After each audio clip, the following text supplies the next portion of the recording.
amazing event. I mean, come on, the pictures of the kids, the stories. I mean, this is what it's all about, right? I mean, you come to a luncheon, and it's a foundation luncheon, but to have kids at the center, that's an amazing thing to be a part of. So thank you for inviting me to be here today. I was trying to think about when the last time it was that I actually did an in-person keynote. I think it was like before the pandemic. I've done a lot of Zoom keynotes, but this is like the first time I've been in front of real people in a large group, so I'm kind of excited about it.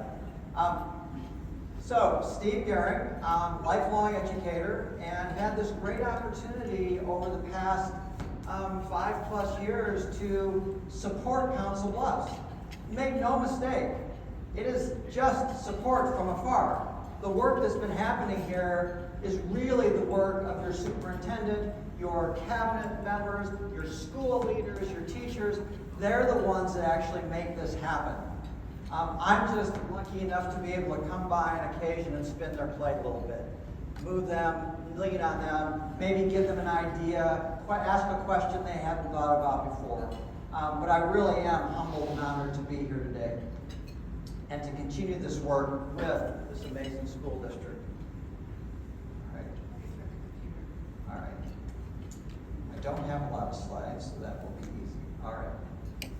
So your Early Learning Center has gotten a lot of kudos today. People have talked about it multiple times, and well, they should.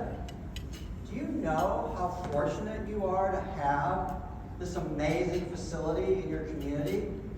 I do a little bit of work in other parts of the state of Iowa, as well as across the country.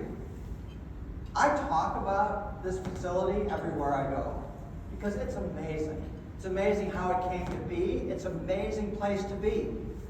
I have this wonderful opportunity. I'm going to be a first-time grandfather like any day.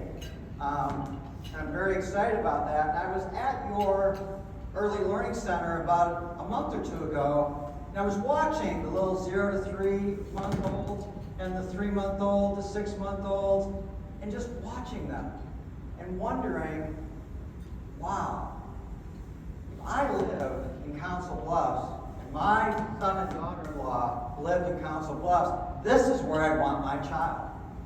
Like, every child deserves that. Because the level of care, the level of support, the level of education, even for those little tiny babies, is incredible, and it's supportive of them being those future citizens that we talked about, graduate, diploma +1, be out there, be workforce ready. It starts way before they ever walk in what we consider to be a traditional school. And I also was wondering when I was sitting there, and Dr. Murillo mentioned this a little bit, that those little 0 to 3-month-old babies, in 2050, they're going to be young adults. Just think about that, 2050. They're going to be in their mid-20s. They're going to be just getting started in their work world. In 2050, what is that world going to be like in 2050? And more importantly, what is the education system going to have to be in order to support our students to move and be successful in 2050? Like my soon-to-be grandson. So let me step back for a second and talk a little bit about this idea of a North Star. Dr. Murillo actually even mentioned the term North Star. This idea that in Council-Bluffs it's crystal clear that every child is going to graduate with a high school diploma and a second credential, a diploma +1, because a graduating certificate wasn't enough. That wasn't enough. So how do we up that game? And that North Star, as an observer from outside the system, has guided the decision-making, has guided the practices, has guided the actions of what happens in this school system every day. I've sat in cabinet meetings and listened to debates around, well, if we buy that program, does that align with every child graduating with a diploma and a second credential? Think about that. That level of, that's truly a North Star. When you're really thinking about every decision, every action, every budgetary decision, how does this move closer to this North Star? I mean, it's a true North Star, right? It's guiding you, for sure. You just have to understand, and it's almost impossible when you look at your school system, and the kudos today were really powerful, but it's almost impossible to believe that Council-Bluffs Community School District is a national leader in this work. Let me say that again. You are a national leader in this work. I was talking about Council-Bluffs Community School District in Philadelphia last fall. Why? Because you all are able to actually focus on a North Star. I was talking about Council-Bluffs Community School District in Hartford, Connecticut. Why? Because you were able to focus on a North Star, and I want people to see that it can happen. Because honestly, in most school systems, with lots of well-intentioned leaders, lots of hard-working people, I can't think of an educator I've met that gets into education for the wrong reasons. They all want to do good things for kids. But this ability to focus on something, to stay aligned to a true North Star, like Council-Bluffs has done, is unique. And so I want everyone to know it can happen, and so I talk about it. In fact, we've had people from other districts come and visit Council-Bluffs to learn from it, not to copy it, because every community is unique and has its own context, but to learn from it and say, oh, that's how we can stay focused on this idea of a North Star. So going back to sitting at your early childhood center and thinking about 2050 and my grandson and all those beautiful babies there, started thinking about, so what would that future look like? And so I'm going to share with you 7 trends that I see from my perspective, just my perspective, things I've read, observations I've made across the country. I have this wonderful opportunity to travel across the country, go to lots of different schools, see lots of really interesting things. And so I'm going to share with you what I see as we look forward. What are those 7 trends, at least my 7 trends, that I think we should pay attention to? This first one, I almost had to chuckle, because I think it's so true. Like, we don't know what the future holds. You talk to futurists, and they will tell you, well, here's the probabilities, here's the possibilities, but they really don't know. And so the first thing that we have to understand as educators and as community leaders focused on education is that there is a future, it's going to be different, and we don't really know exactly what that future is. They need to acknowledge that. When I was preparing, I was thinking about, so if I go back in time 25-ish years, 30 years, I remembered my first cell phone. Let's think about going back 25-ish years, going forward 25-ish years, 2050, the world that those little babies are going to be in. My first cell phone was a bag phone. Remember bag phones? That wasn't that long ago. And remember, you were thrilled you could actually even call somebody from your car, from a bag. Did we ever think that you would have an incredibly powerful computer in the palm of your hand? No, we didn't think that. We had no idea that was going to happen. And so, just to reinforce this idea, we don't really know what the future is going to hold. And so, just being ready for that.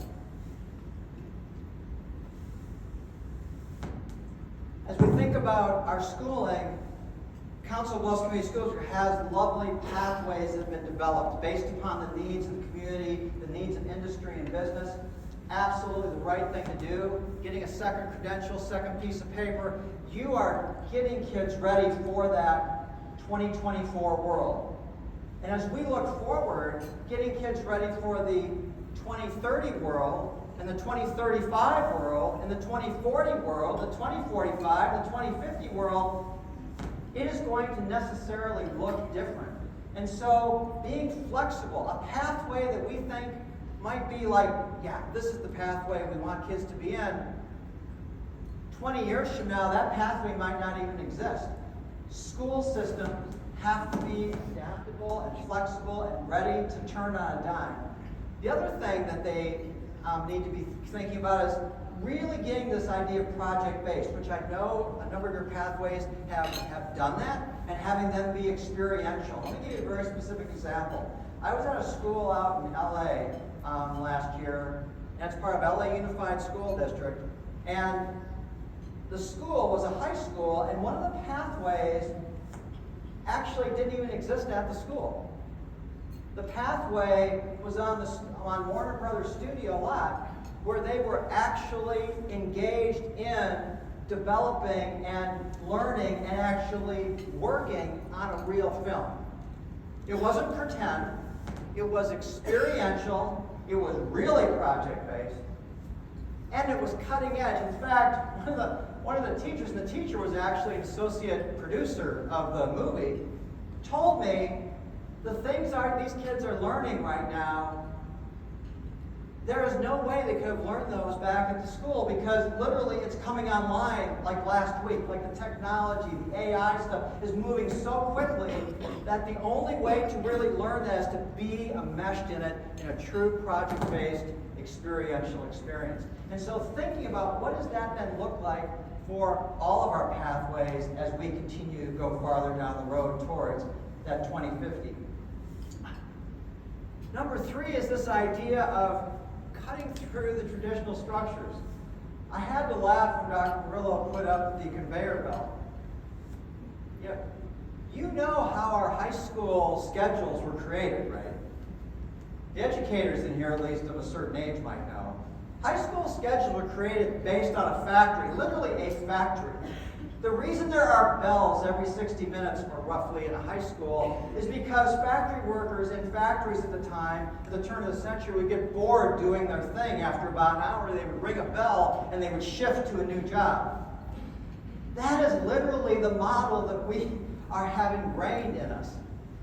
And all of us hold that model really tightly. We all experienced school. And so there's a way in our brain, in our culture, schools and high schools exist. Things like prom, Friday night football, 7-period day, valedictorian. These are all things that are, like, they're sacred to us. Like, don't mess with my high school. One of the reasons high school reform, high school redesign has struggled so much across the country is because we keep pulling it back to, we can't do that, because then how will kids be able to, go to the prom? How will kids be able to go participate in athletics? Instead of thinking, well, maybe there's a different way to do all that, we pull it back to 7-period day, 8 o'clock to 3 o'clock. It is the same, and August through May, the agrarian calendar, it is all just so embedded in us. So for us to think forward, we've got to be able to cut through those traditional structures and be willing to pay attention to what works and what's going to give us the opportunity to educate our kids. One of those things we hold really tightly are grades. One of the biggest battles across the country is to go to a competency-based, or dare I say standards-based. It's almost like standards have been politicized. You can't talk about standards. You've got to talk about grades, right? And think about it. When was the last time that you took your car to get repaired and you asked to see the repair tech's grades? You might want to know that they actually were certified and competent to work on your car. How about when you went to pick up your prescription? Did you ever ask the pharmacy tech who probably filled your prescription what their grade point average was? No, you want to know that they were competent and skilled, and they might have a little certificate that said that they have a competency in this area. It is competencies will rule the day, and we keep resisting it. But it is way we need to go as the business world and the skills required for us to be successful, for our kiddos to be successful. we're going to have to focus on competencies and not so much on grades and GPA.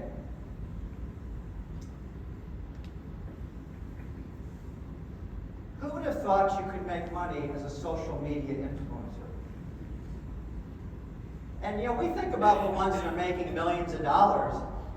There are literally hundreds of thousands of social media influencers out there at all different levels who are all entrepreneurial, who are making either a full-time living or part-time to supplement through that entrepreneurial skill. And that's just one example. This whole idea of a side hustle, the futurists believe that's never going to go away.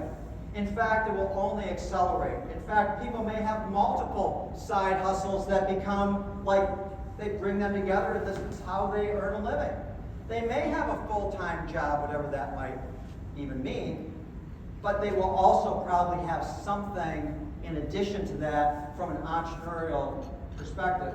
And so as we think about schooling, how do we intentionally make sure that our kiddos have those entrepreneurial skills?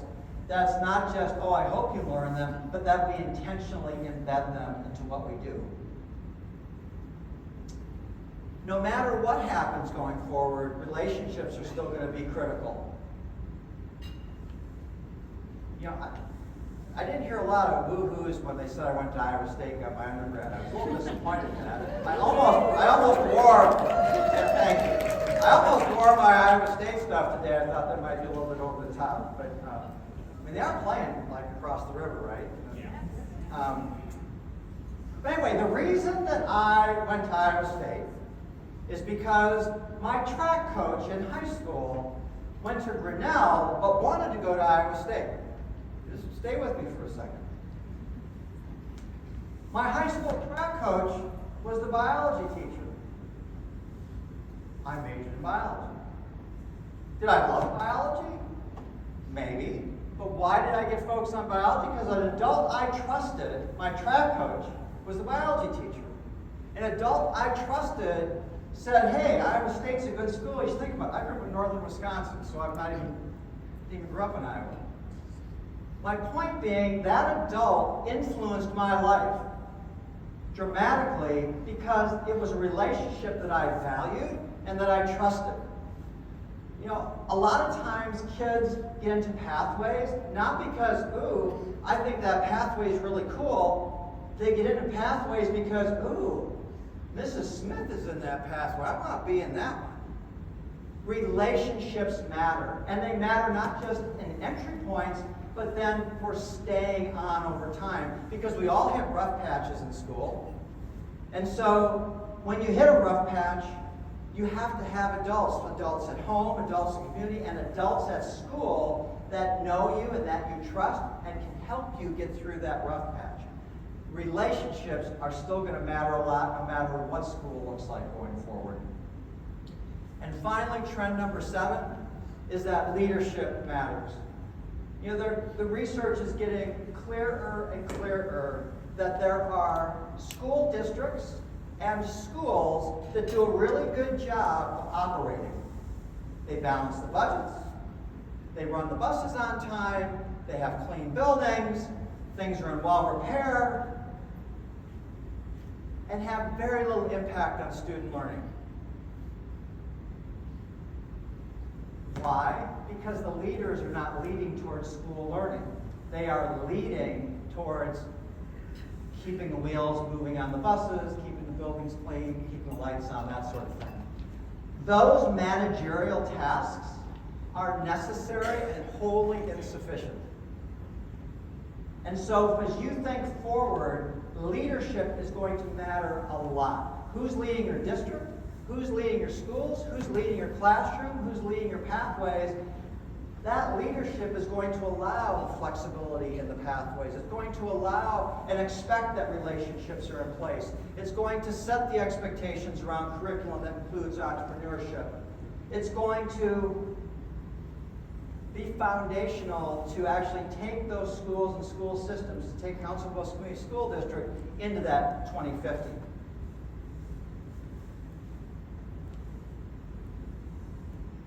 So, as you think about those 7 trends, and they're just my 7 trends from my experiences in the research.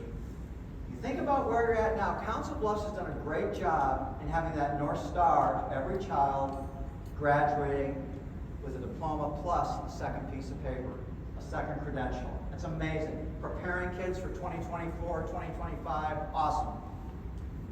The challenge that I have for the school district and for the Council Bluffs community is, what's going to be your next North Star?